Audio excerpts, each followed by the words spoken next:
আমি ৰাইজৰ দলে আহ্বান জনাইছোঁ, অনুৰোধ জনাইছোঁ যে আমাৰ বিৰোধী দলবিলাকৰ সভা আকৌ আৰম্ভ হ'ব লাগে। এইবাৰ টিভিত দেখুৱাই সভাবিলাক নালাগে। আমি অনুৰোধ কৰিছোঁ দেই, এইটো ছিষ্টেমটো ডেফিনেটলি অল পাৰ্টিয়ে ঠিক কৰিব। আমি ঘৰুৱা ধৰণে কাৰোবাৰ পাৰ্টি অফিচত নহ'লে বা কাৰোবাৰ ঘৰত, কোনোবা দিন ভূপেন বৰাৰ ঘৰত, কোনোবা দিন অখিল গগৈৰ ঘৰত, কোনোবা দিন লুৰিণজ্যোতিৰ ঘৰত, কোনোবা এদিন অজিত ভূঞা ডাঙৰীয়াৰ ঘৰত, কোনোবা এদিন সুপ্ৰকাশ তালুকদাৰৰ ঘৰত, কোনোবা এদিন আমাৰ ডিফুৰ জেআৰ কাঠাৰৰ ঘৰত আমি বহিব লাগে। মই এইটো ৰাইজৰ দলৰ সভাপতি হিচাপে এই আনুষ্ঠানিক অথবা অনানুষ্ঠানিক বৈঠক আৰম্ভ কৰিবৰ কাৰণে সকলো দলৰ প্ৰতি আহ্বান জনাইছোঁ। নম্বৰ 1, আমি এতিয়া পৃথকে পৃথকে প্ৰচাৰ কৰাৰ পৰিৱৰ্তে অহা এসপ্তাহমানৰ ভিতৰৰ পৰা আমি একেলগে ৰাইজৰ মাজলৈ যাবলৈ আৰম্ভ কৰিব লাগে। যেনেকৈ ধৰক এতিয়া কংগ্ৰেছে চোতালে চোতালে কংগ্ৰেছ বুলি কিবা এটা প্ৰগ্ৰেম লৈছে, সেইটো অকল কংগ্ৰেছ দল নগৈ আমি চোতালে চোতালে বিৰোধী ঐক্যমঞ্চ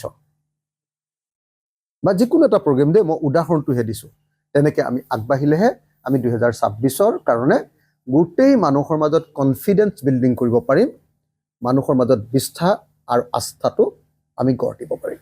আৰু তৃতীয় কিন্তু আটাইতকৈ গুৰুত্বপূৰ্ণ কথাটো হ'ল যে অহা 2 মাহৰ ভিতৰত আমাৰ মাজত কোন দলে ক'ত ইলেকশ্যন খেলিব এইটো স্থিৰ সিদ্ধান্ত এটা হ'ব লাগে 2 মাহৰ ভিতৰত। সেইকাৰণে মই ভাবোঁ যে ফেব্ৰুৱাৰী আৰু মাৰ্চৰ ভিতৰত আমি কোন দলে ক'ত নিৰ্বাচন বিজেপিৰ বিৰুদ্ধে খেলিম, দলকেইটাক স্পেচিফিক কৰি দিব লাগে আৰু দলবিলাকে নিজৰ কেণ্ডিডেট লৈ কেম্পেইন আৰম্ভ কৰিব লাগে। মই বিনম্ৰভাৱে প্ৰাৰ্থনা জনাইছোঁ যে 2 মাহতকৈ বেছি সময় ল'ব নালাগে। ফেব্ৰুৱাৰী আৰু মাৰ্চৰ ভিতৰত 31 মাৰ্চৰ ভিতৰত আমি আটাইয়ে আমাৰ কোনটো দলে কিমান সমষ্টিত নিৰ্বাচন খেলিব সেইটো সঠিকভাৱে আমি নিৰ্ধাৰণ কৰি লওঁ আৰু তাৰপাছত আমি আগবাঢ়ি যাওঁ। মই এই 3টা কথা ক'বৰ কাৰণে মই ৰিপিট কৰি দিওঁ, দোহাৰি দিওঁ, যাতে ভুলভাৱে প্ৰচাৰটো নাযায়। মই ৰিপিট কৰি দিওঁ যে আমাৰ ৰাইজৰ দলৰ আবেদন হ'ল অতি সোনকালে 1 দিন 2 দিন 3 দিন 7 দিনৰ ভিতৰত আমাৰ বিৰোধী দলবিলাকৰ আনুষ্ঠানিক বা অনানুষ্ঠানিক বৈঠক সকলো পাৰ্টিক লৈ আমাৰ হ'ব লাগে আৰু এইটো প্ৰচাৰৰ পৰা অকণমান আঁতৰত ৰাখিব লাগে।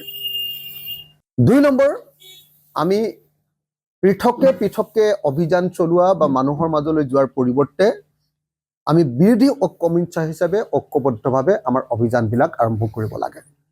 ৰাইজৰ মাজলৈ যোৱা 2026-ৰ অভিযান।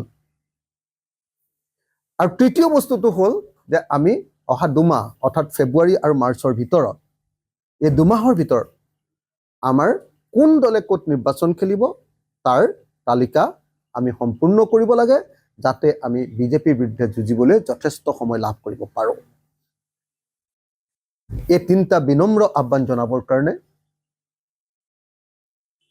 আজিৰ এই সংবাদমেলখন আয়োজন কৰিলোঁ। মই আপোনালোকক সকলোকে আকৌ এবাৰ দোহাৰি দিওঁ যে 2026-ৰ নিৰ্বাচনটো আমি সংগঠন ভিত্তিক নিৰ্বাচন হিচাপে নলৈ 2026-ৰ নিৰ্বাচনটো গণতন্ত্ৰ বচোৱাৰ নিৰ্বাচন হিচাপে, সাম্প্ৰদায়িক আৰু ফেচিবাদক বিদায় দিয়াৰ নিৰ্বাচন হিচাপে আমি সকলোৱে ঐক্যবদ্ধ হ'বলৈ সংকল্প ল'ব লাগে। এটা সাধাৰণ সত্য যে বিৰোধী বিভক্ত হ'লে চৰকাৰী পক্ষ জিকে আৰু বিৰোধী ঐক্যবদ্ধ হ'লে চৰকাৰী পক্ষ পৰাজিত হয়। এই সত্যটোক আমি সকলোৱে উপলব্ধি কৰিব লাগে। একেবাৰে সাধাৰণ আৰু সহজ সত্য এটা। আৰু ইয়াক লৈ কোনেও টেঙৰামি, কোনেও বেছি চতুৰালি, কোনেও বেছি এইটোক লৈ খেলিব নালাগে।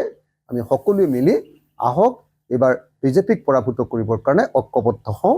এই কথাকেইটা ক'বৰ কাৰণে মই আপোনালোকক ইয়ালৈ নিমন্ত্ৰণ কৰি আনিছিলোঁ আৰু মই আশা কৰোঁ যে সকলো দলে মোৰ এই যিকেইটা আহ্বান, এই আহ্বানটো কোনো পধ্যে যাতে বেলেগ ধৰণে নলয়, একদম মুকলি মনলৈ দলৰ সকলোৰে লগত কথা পাতি, দলৰ তৃণমূল পৰ্যায়ৰ আমাৰ কৰ্মীবিলাকৰ দাবী অনুসৰি আমাৰ দলৰ সকলোৰে সহমতৰ ভিত্তিত সেই সংবাদমেল আয়োজন কৰিছোঁ।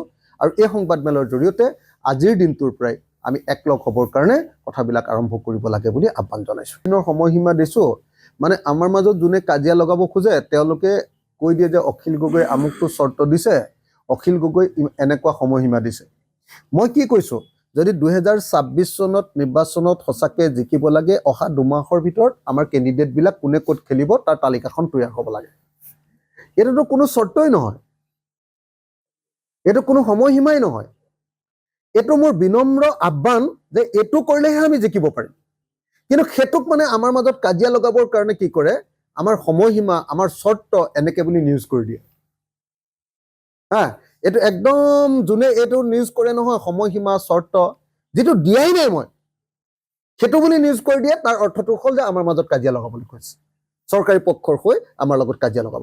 যিকোনো খবৰৰ বাবে যোগাযোগ কৰক 7099017330 লগতে 7099017110 নম্বৰত।